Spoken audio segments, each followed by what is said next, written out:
সারা দেশে সাঁড়াশি অভিযানের মাধ্যমে মাদক, সন্ত্রাস ও চাঁদাবাজি নির্মূল করা হবে। কিশোর গ্যাং, মাদক ও জুয়া রোধে সংস্কার করা হবে আইন।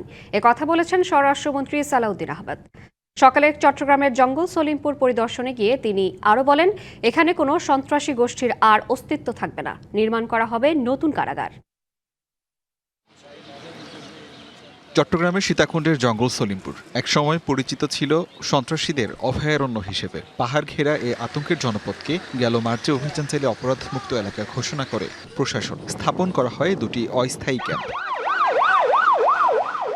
কিন্তু গত 24শে মে যৌথ বাহিনীর ক্যাম্পে ত্রিমুখী হামলা চালায় সন্ত্রাসীরা। আইনশৃঙ্খলা বাহিনীর সাথে কয়েক ঘন্টা ধরে গোলাগুলি চালানোর পাশাপাশি নির্মাণাধীন একটি ক্যাম্পও ভেঙে দেয় সন্ত্রাসীরা। এমন পরিস্থিতিতে রোববার সকালে জঙ্গল সলিমপুর এলাকা পরিদর্শন করেন স্বরাষ্ট্রমন্ত্রী সালাউদ্দিন আহমেদ। হুঁশিয়ারি দিয়ে বলেন, জঙ্গল সলিমপুর আর কোনো সন্ত্রাসী গোষ্ঠীর এলাকা বা অভয়ারণ্য হিসেবে থাকবে না। আলীনগর, জঙ্গল সলিমপুর এই জায়গাটা আর কোনো বিচ্ছিন্ন সন্ত্রাসীদের এলাকা থাকবে না, অভয়ারণ্য থাকবে না।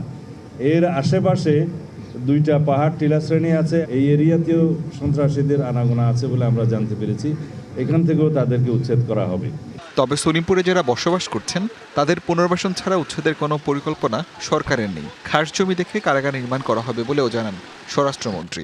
স্থানীয় অধিবাসী যারা বিভিন্নভাবে এখানে কোনো না কোনো কারণে বসতি স্থাপন করতে বাধ্য হয়েছে, অস্থায়ীভাবে বা রিহেবিলিটেটেড হয়েছে বিভিন্ন কারণে, তাদেরকে কিভাবে পুনর্বাসন করা যায় সেটা আমরা একটা পরিকল্পনা করব। তাদের কাউকেই এখান থেকে আপাতত উচ্ছেদ করা হবে না। চট্টগ্রাম কারাগারকে শিফট করার সেইটা একটা খাস ল্যান্ডের মধ্যে বা ইজদি লিঙ্কের আশেপাশে, যেখানে এখনো আবাস নাই।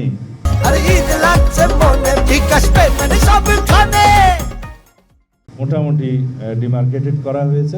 স্বরাষ্ট্রমন্ত্রী আরও জানান, সারা দেশে সাঁড়াশি অভিযানের মাধ্যমে মাদক ও সন্ত্রাসের পাশাপাশি চাঁদাবাজিও নির্মূল করা হবে। কিশোর গ্যাং, মাদক ও জুয়া রোধে সংস্কার করা হবে আইন। এবং যৌথ অভিযানের মাধ্যমে, পরিকল্পিত অভিযানের মাধ্যমে সারা দেশব্যাপী মাদক, সন্ত্রাস, জুয়া এবং চাঁদাবাজি এই চারটাকে আমরা অ্যাড্রেস করব অত্যন্ত গুরুত্ব সহকারে।